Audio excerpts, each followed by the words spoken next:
This book contains explicit discussion of trauma, mental illness, childhood sexual abuse, and suicidality. I cannot remember a time when I wasn't a regular church attendee, at the very minimum. I sang my first solo in our church's Christmas play before I entered kindergarten. I was a youth leader in high school, went on multiple short-term mission trips, spent 2 years in Bible school after high school, and served as a youth pastor or worship leader, or both, in various evangelical churches for the better part of a decade. And then, in 2012, I nearly died by suicide. This launched me on a journey, one of opening my eyes to the widespread problem of mental illness and how those suffering from it are treated in countless congregations. I began to wonder if my experiences, and the experiences of those like me, could have been prevented if mental illness had been a regular, normal part of our Christian conversation. If talks of mental health, therapy, suicide prevention, recovery from abuse, and other difficult issues had been normalized in church services and Sunday schools, would that have changed my entire story and experience? Would it have prevented me from ever attempting suicide? As it turns out, I'm not alone in my experiences with mental illness and the church. When I first shared my story via my blog, in September of 2013, hundreds of comments, emails, and social media messages poured in from around the world. Other hurting Christians, who had spent years hiding in the pews and behind the pulpit, were suddenly feeling less alone by reading my blog. The stories strangers found the courage to share with me helped me feel less alone, too. The initial blog post, From Pastor to a Psych Ward, is the basis for the book you now are listening to, and the spark for my passion to cultivate church reform so that our local churches become safe places for all people, especially those who face stigma and shame due to illness, disability, race, gender, and sexuality.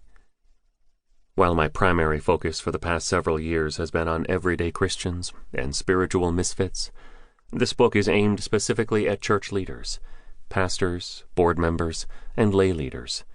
You are the ones who hold the primary responsibility for transforming church culture, and I want to partner with you to make that sacred revolution a success. I also want to mention that I spent the first 36 years of my life in the evangelical world. I was born a Southern Baptist, spent nearly 20 years in the Assemblies of God denomination, and worshipped with the Methodists for a couple of years before finally, in the past year, falling in love with my local Episcopal parish. So if my evangelical roots shine through in various places in this text, you'll understand why. However, I firmly believe that the principles and practices in this book can also serve mainline churches and other Christian traditions, because even if our labels are different, many of us know the desperation of feeling all alone, while surrounded by a congregation of fellow believers. As you start this book, you'll notice that each chapter covers a topic or theme about mental illness in the church, including a practical application section to help guide leaders on a journey of transforming their church culture. Why?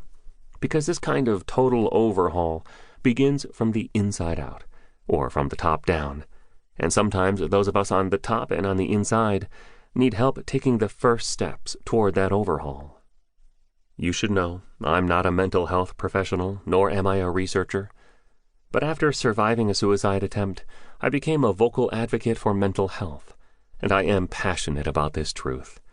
Storytelling saves lives. As I prepared to write this manuscript, I surveyed 80 people, composed of current and former church leaders and current and former Christians, from a variety of denominations and congregations. I asked each of them the following questions. 1. Please describe your experience with the church.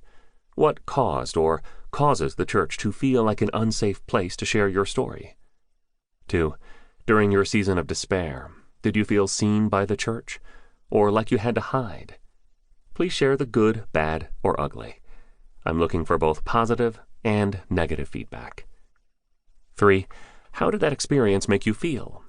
In other words, what do you wish the church knew about the people hiding in their pews and or behind their pulpits?